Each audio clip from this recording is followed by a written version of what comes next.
Vous êtes manager, vous êtes dirigeant. Sachez que vous serez confronté à plusieurs changements dans votre vie professionnelle, bien sûr dans votre vie personnelle également.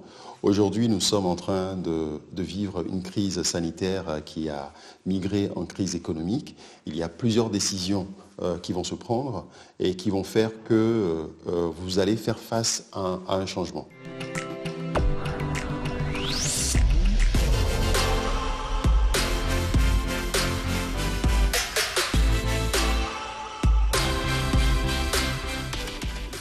C'est quoi un changement?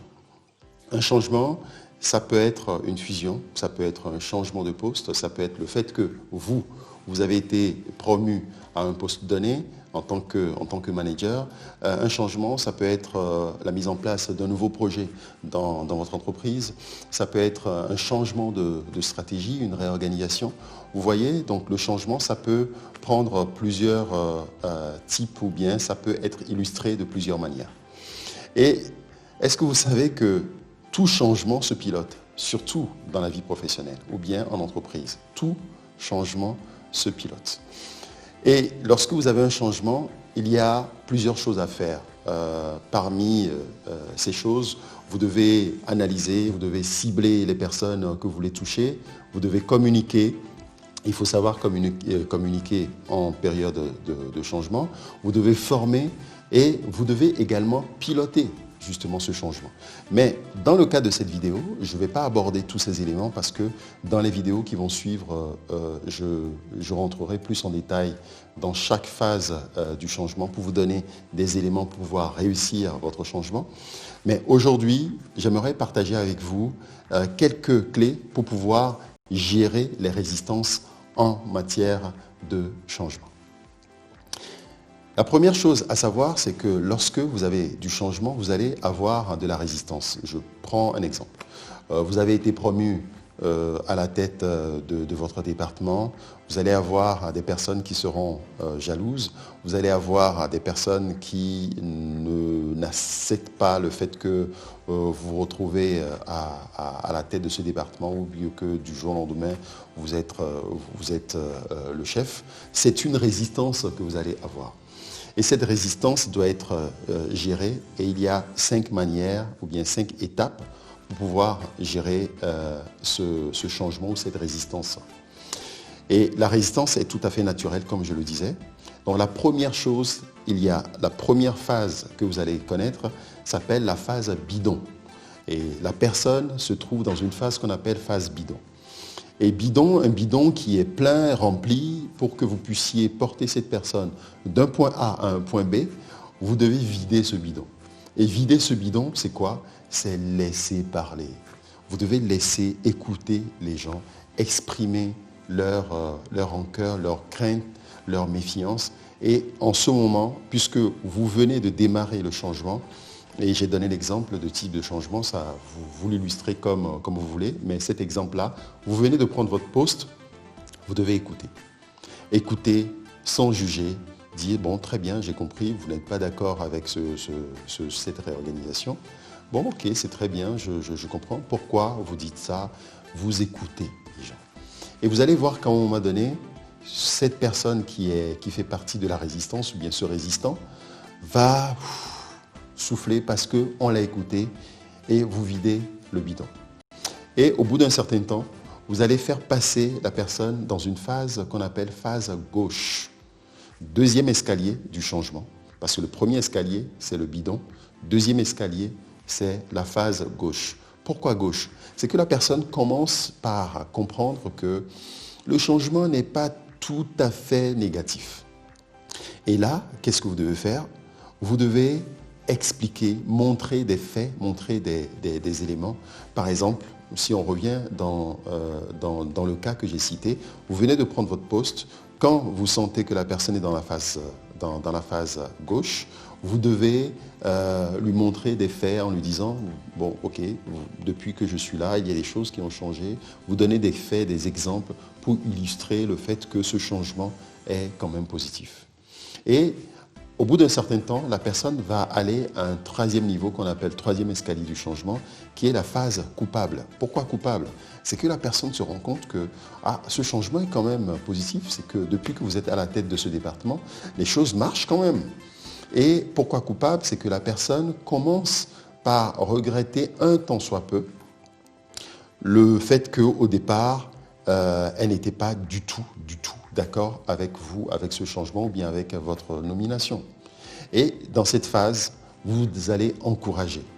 Vous allez encourager la personne et vous allez former la personne sur le nouveau logiciel, si c'est le cas, ou bien sur un certain nombre de connaissances dans le cadre de votre département, ou si c'est un projet, vous allez former la personne sur ce projet. Attention, il ne faut pas commencer par former quelqu'un qui est dans une phase bidon ou bien au départ qui est vraiment remonté contre le système, contre le projet ou bien contre votre nomination. Vous n'allez pas commencer par former la personne parce que ça ne rentrera pas.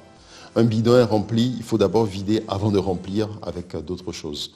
Et ce qui fait que vous devez attendre que la personne accepte un tant soit peu votre leadership, un tant soit peu le changement avant de commencer par former la personne. Et après la phase coupable, au bout d'un certain temps, la personne va gravir ou bien va aller à un quatrième escalier qu'on appelle la phase d'éveil.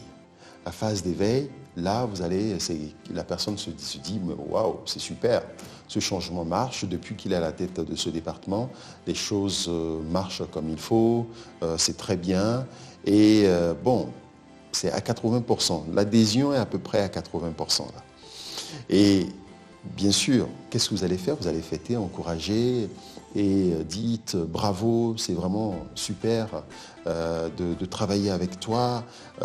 Tu fais partie des personnes qui apportent vraiment du positif dans ce département ou dans cette direction. Attention, lorsque vous êtes à cette étape 4, qu'est-ce qu'il ne faut pas faire? Il ne faut pas dire à la personne « je te l'avais dit ». Je te l'avais dit que ce changement était vraiment bon. Je te l'avais dit que je suis fait pour le poste. Quand vous faites ça, vous allez toucher à l'orgueil ou bien à l'ego de la personne. La personne risque de redescendre et de revenir à la phase bidon et de se dire « mais attendez, qu'est-ce qu'il croit ou bien qu'est-ce qu'elle croit depuis qu'il est à la tête parce que c'est pas parce qu'il a fait ou elle a fait un certain nombre de choses qui marchent, donc c'est super. » Non, vous laissez. Et c'est ça aussi le rôle d'un manager ou bien d'un dirigeant, c'est de savoir se taire aussi par moment. Et ne pas tout de suite commencer par se dire on a raison. Non, on ne dit pas on a raison à ce niveau. Surtout quand on gère un changement. Et à la fin, vous amenez la personne à l'étape ultime qui est la phase d'intégration ou la phase d'amnésie. C'est que la personne a oublié totalement tout ce qu'elle vous avait dit comme... je dirais insulte s'il le faut, ou bien comme aigreur, tout ce que la personne avait sorti au démarrage, la personne oublie totalement et accepte totalement votre leadership, bien adhère à votre management ou adhère à votre vision.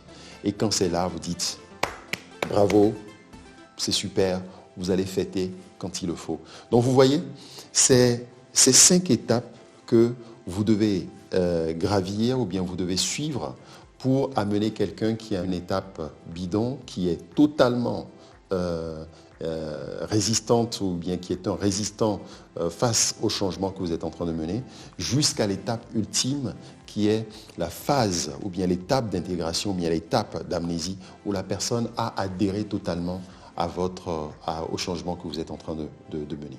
Donc vous voyez, de manière synthétique, pour pouvoir gérer la résistance face au changement, il faut amener la personne de l'étape bidon à l'étape gauche et ensuite vous passez de l'étape gauche à l'étape coupable jusqu'à l'étape d'éveil et de l'éveil vous allez aller à l'étape d'intégration qui est l'étape d'amnésie. C'est comme ça qu'on gère la résistance. Si vous confrontez la résistance tout de suite en disant vous devez faire ce que je vous dis de faire, vous allez le faire de cette manière sans vider les personnes ou bien sans les comprendre, vous risquez de ne pas réussir votre changement.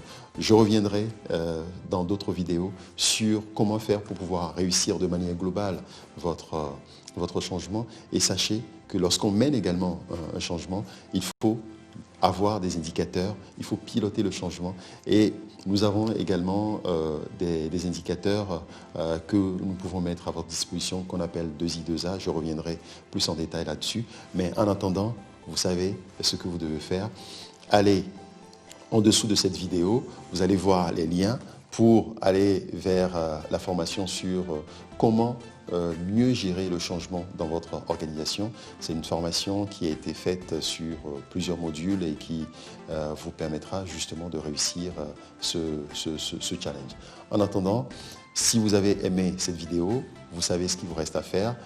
Faites-nous des commentaires sur comment vous gérez le changement dans votre entreprise, comment vous faites pour pouvoir réussir tous les challenges que vous avez, qui peuvent être des projets, qui peuvent être des fusions, des réorganisations, qu'est-ce que ça entraîne, est-ce que vous avez des résistances, comment vous les gérez.